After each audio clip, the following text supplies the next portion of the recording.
করলেন প্রধানমন্ত্রী শেখ হাসিনা। দেশ ছাড়ার আগে আত্মীয়দের ইংরেজি বার্তায় বিভ্রান্তি সৃষ্টি করলেন প্রধানমন্ত্রী শেখ হাসিনা। রাজনীতিতে নতুন বার্তা দিচ্ছে ইউনূস তারেক বৈঠক, এমনটাই মনে করছেন রিজভী। জাতীয় পার্টি ছিল আওয়ামী লীগের দালাল, বক্তব্য রেখেছেন আক্তার। এতক্ষণ শুনছিলেন সংবাদ শিরোনাম, এবারে বিস্তারিত। ছাত্র জনতার অভ্যুত্থানের মুখে প্রধানমন্ত্রীর পদ থেকে পদত্যাগ করে পালিয়ে ভারতে আশ্রয় নিয়েছেন শেখ হাসিনা। বর্তমানে তিনি দিল্লিতে একটি সেফ হাউসে আছেন। সেখানেই এবারের ঈদুল আজহা পালন করেছেন এই স্বৈরাচারী শাসক। তার সঙ্গে ঈদ উদযাপন করতে যুক্তরাষ্ট্র থেকে ভারতে এসেছেন ছেলে সজীব ওয়াজেদ জয়। বুধবার এই তথ্য জানিয়েছে ভারতীয় সংবাদ মাধ্যম হিন্দুস্তান টাইমস।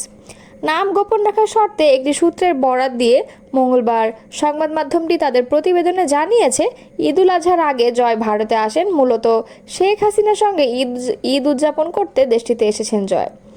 গত বছরের 5 অক্টোবর ছাত্র জনতার অভ্যুত্থানে পালিয়ে ভারতে চলে যান শেখ হাসিনা। ওই সময় পালিয়ে যান কেন্দ্রীয় আওয়ামী লীগের বেশিরভাগ নেতাকর্মীও। দেশে যেসব নেতাকর্মী রয়েছেন তারা এখন কুলহারা। তারা এখন পালিয়ে বেড়াচ্ছেন বিভিন্ন জায়গায়। তাদের অনেকেই ঈদের দিনও বাড়িতে থাকতে পারেননি। নেতাকর্মীদের এমন পরিস্থিতিতে রেখে মা ছেলে ঈদ করলেন ভারতে। ভারতের কোনো সরকারি কর্মকর্তা জয়ের ভারতে আসার ব্যাপারে কোনো মন্তব্য করেননি বলে জানিয়েছে হিন্দুস্তান টাইমস।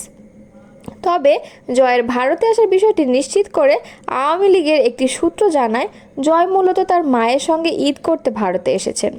গত বছরের আগস্টে ভারতে আসার পর প্রথম দর্শনার্থী হিসেবে জয়ের সঙ্গে দেখা করেছেন শেখ হাসিনা।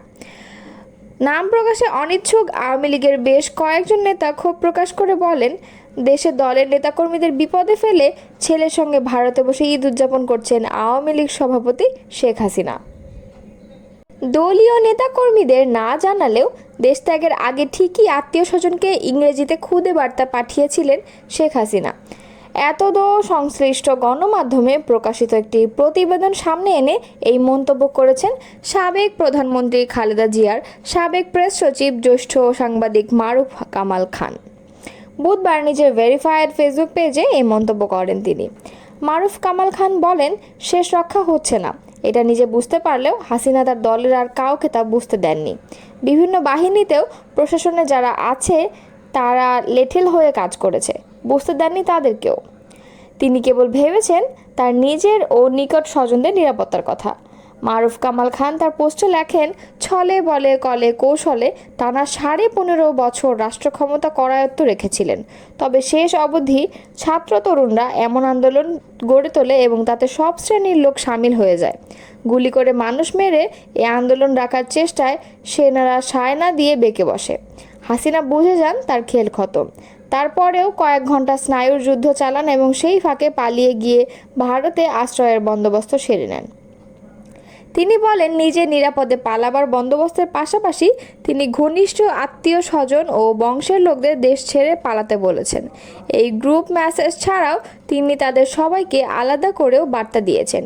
একটি ভুল ইংরেজি বাক্যে সবাইকে দেশত্যাগের নির্দেশনা সম্বলিত খুদে বার্তা পাঠিয়েছেন। লিখেছেন, নো ওয়ান স্টে হিয়ার।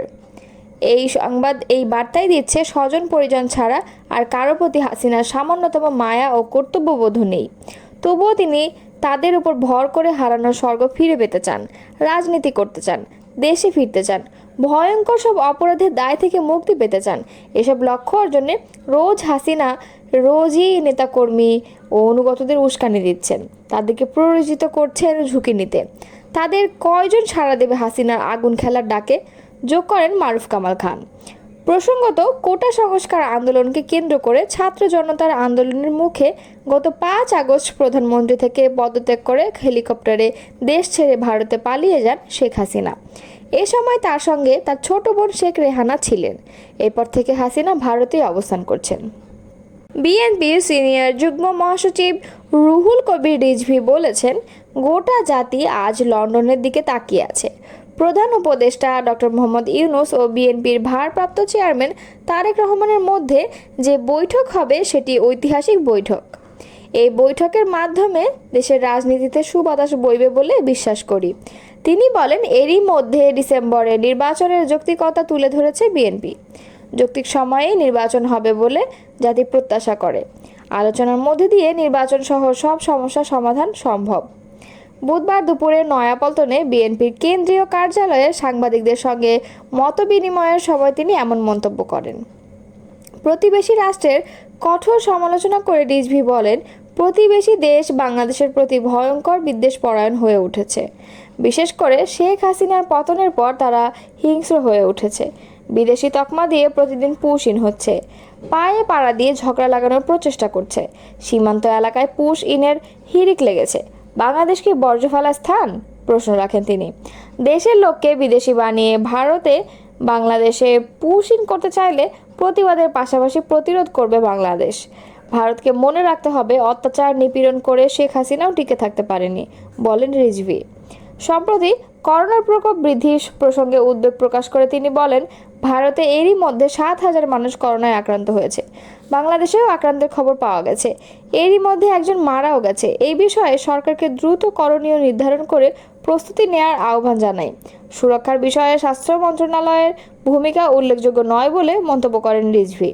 পাশাপাশি ডেঙ্গুও মারাত্মক রূপ নিয়েছে, জনস্বাস্থ্য হুমকির মুখে পড়ছে। এজন্য সরকারের সঙ্গে জনগণকে আরও সম্পৃক্ত হওয়ার আহ্বান জানান রিজভী। ঈদযাত্রা ঘিরে সড়ক দুর্ঘটনায় প্রায় 57 জন মৃত্যুর সংবাদে উদ্বেগ প্রকাশ করে তিনি বলেন, বেপরোয়া গাড়ি চালানোর কারণে এই দুর্ঘটনা বেড়েছে। এছাড়াও ঈদে সমাজ বিরোধীদের দৌরাত্ম্যও ছিল।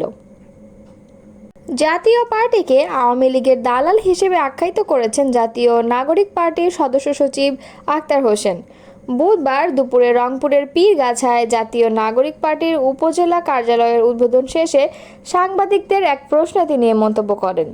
এ সময় তিনি বলেন, জাতীয় পার্টি বিগত সময়ে আওয়ামী লীগের দালাল হিসেবে ভূমিকা পালন করেছে। আওয়ামী লীগ মানুষের ভোটাধিকার হরণ করে যে ফ্যাসিবাদ কায়েম করেছিল, যে স্বৈরতন্ত্র কায়েম করেছিল, তার প্রধানতম রাজনৈতিক সহযোগী ছিল জাতীয় পার্টি। বাংলাদেশে যে ভোট ডাকাতি নির্বাচনগুলো হয়েছে, একপাক্ষিক নির্বাচনগুলো হয়েছে, তার প্রত্যেকটাতে বৈধতা দেওয়ার নাটক করেছিল জাতীয় পার্টি। তিনি আরও বলেন, জনগণের ভোটাধিকারের সঙ্গে যারা প্রতারণা করেছে, বাংলাদেশের মানুষের উপর জুলুম নিপীড়নের রাস্তাকে যারা উন্মুক্ত করে রেখেছে, তাদের বাংলাদেশের রাজনীতিতে আমরা আর প্রাসঙ্গিক মনে করি না। এনসিপির এই নেতা বলেন, বাংলাদেশে রাজনীতিতে তাদের যে জাতীয় আবেদন সেটা শেষ হয়ে গেছে। একই সঙ্গে জনগণের সঙ্গে তারা যে প্রতারণা করেছে, সেই প্রতারণার জন্য তারা এখনও জাতির কাছে ক্ষমা প্রার্থনা করেনি। সেক্ষেত্রে আমরা মনে করি, বিগত সময়ে যারা আওয়ামী লীগকে রাজনৈতিকভাবে সমর্থন দিয়েছে, আওয়ামী লীগের কর্মকাণ্ডের সঙ্গে যারা বিভিন্নভাবে নিজেদেরকে যুক্ত রেখেছে, সেই প্রত্যেক ব্যক্তিকে, প্রত্যেকটা দলকে যেন সঠিকভাবে আইনের আওতায় নিয়ে এসে বিচারের মুখোমুখি করা হয়।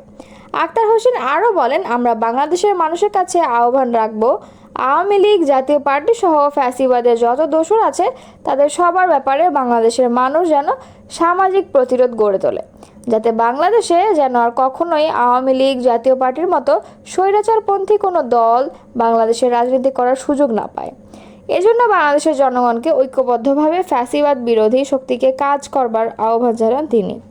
এদিন দুপুরে পীরগাছা উপজেলার পরিষদের সামনে জাতীয় নাগরিক পার্টির উপজেলা কার্যালয়ের উদ্বোধন করেন আক্তার হোসেন।